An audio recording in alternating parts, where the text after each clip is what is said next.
Coming off of our rant about Konami last week, there was one other little bit of information that I wasn't 100% comfortable sharing with you yet, mostly because I didn't know for sure if we were going to be going forward with this plan.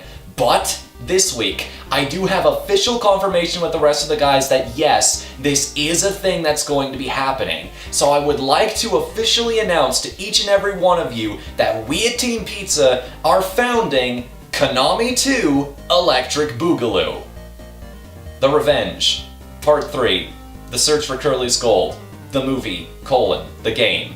Look forward to all of the amazing titles we're going to bring your way in the future, such as Quiet Mountain, Magical Samurai Gophermon, Transylvania, the VR Tour, and of course, the title you've all been waiting for, our most anticipated game, Iron Piston 6 Cryptic Metaphor. Konami 2. This time, we won't fuck it up. So, I've mentioned on a couple different occasions the importance of preserving the history of video games, of archiving old games and software for future generations to study and enjoy. And man, that seems like such a no-brainer, doesn't it? I mean, just the thought of someone who's never even heard of Doom trying to make an FPS sounds hilarious. That's like the plot to a Dorkly video or something. But what about someone trying to make a role-playing game that doesn't know about Colossal Cave Adventure? A strategy developer unfamiliar with Dune 2? Or hell, an FPS developer who's never played Battlezone? Video games are, in my opinion, the ultimate art form. I'll always stand by that. The simple quirk of them being interactive puts them head and shoulders above books or movies in my eyes. But at the same time, some of gaming's most unique quirks are also what make preservation so hard in the first place. Think about what you'd need to play Super Mario Bros. In its original format the way it was intended to be experienced. You'd need a copy of the game, an NES with cables, an NES controller, and a compatible TV. And even if you got all that together, these components are so old that there's no guarantee you'd be able to maintain all the moving parts in this machine. This isn't a wholly unique problem to us, I'll admit. I'm sure it's just as expensive and time-consuming to find one of the original copies of Bram Stoker's Dracula, but at least a quick Google search will lead you to a legal way you can experience that story. Let's face facts, there is no way companies are going to custom order brand new copies of outdated hardware just so people can use it in a museum, and they're especially not going to do that for giant expensive arcade machines. I mean, I'd do that if I was in that kind of position. It would earn me major brownie points from my peers and would be worth at least a few months worth of free PR, but the point is, we're gonna have to accept that if preservation is going to happen, digital is the way to go. But even that solution has its own set of pitfalls to jump over. People are still telling legends about the Aliens arcade game, but think about the situation it's in right now. Capcom made the code, Fox owns the IP, and Sega currently has the rights to use said IP. Can you even imagine the amount of legal red tape you'd have to cut through to put this up on the PlayStation Store? I mean, consoles are where you'd theoretically want it, because that's what most closely emulates the arcade stick experience without additional investment.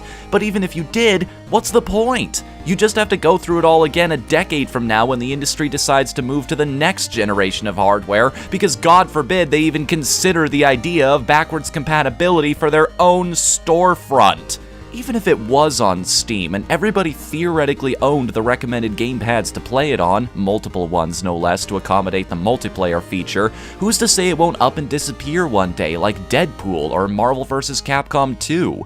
Nintendo's playing nice with the Wii eShop right now, but what happens when the NX comes out and it doesn't have a Wii emulator built inside it like their current console? Do all of the titles on that shop front simply disappear, never to be played or downloaded ever again?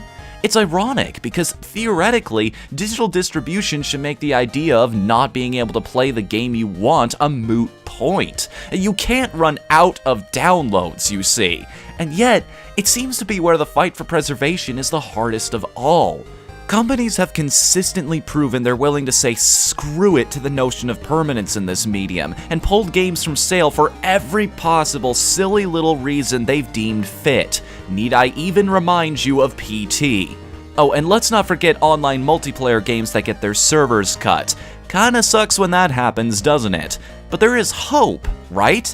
I mean, a tech-savvy fan can step up and at least help those who already legally paid for a game continue to experience it the way it was meant to be experienced, right? Well, according to the ESA, apparently not. These are our representatives, man. These are the people who speak for us as a community on a political level, fighting day in and day out with our best interests in mind. And they are essentially telling the world with this article that an online multiplayer-only game loses no meaningful value by being impossible to play online anymore. My hero.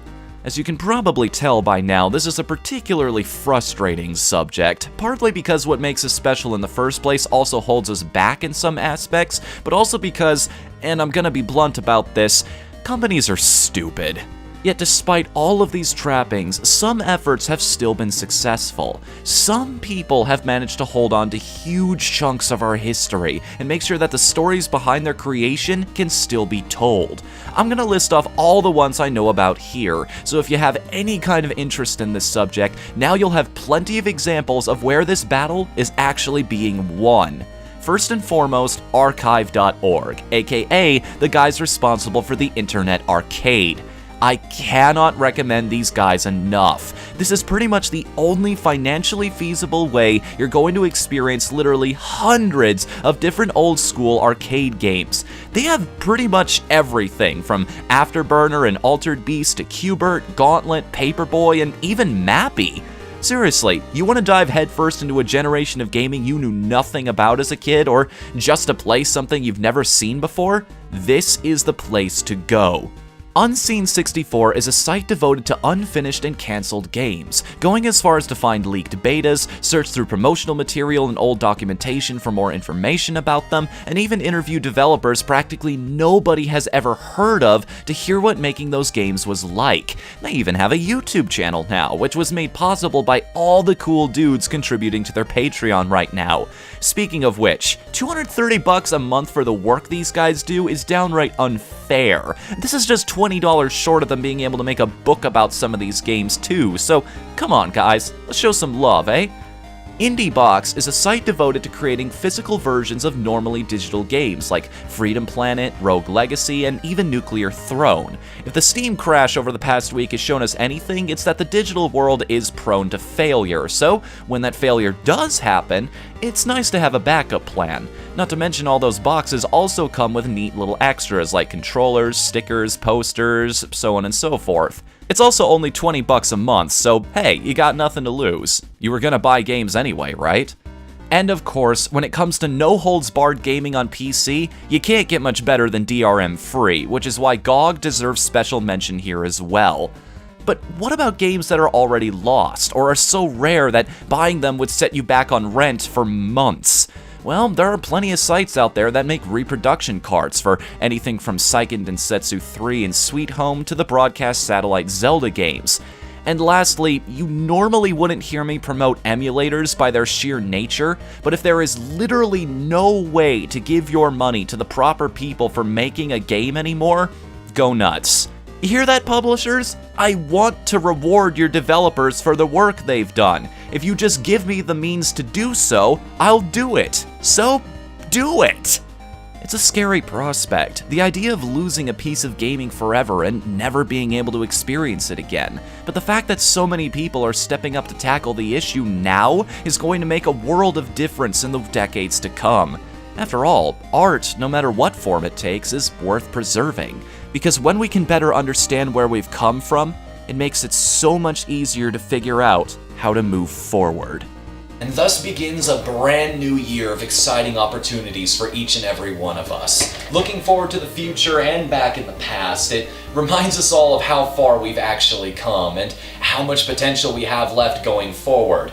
I'd just like to thank, again, each and every one of you for sticking with me as far as you did. I mean, to think 1 year ago when I quit that stupid-ass job working retail at Office Max, I had like 400 subscribers and now we're up to almost 20 times that. That's just insane. That blows my mind into a million tiny little pieces, which, by the way, we also passed 1 million views not too long ago as well. Granted, most of that is on the Dragon Countdown that I did a while back, but hey, numbers are numbers, right? Success is success, and I'm not gonna argue with it. So thank you all from the bottom of my heart, and please look forward to everything I'm gonna be doing in the future. Until then, I'm Whatthefnu. Later, everybody.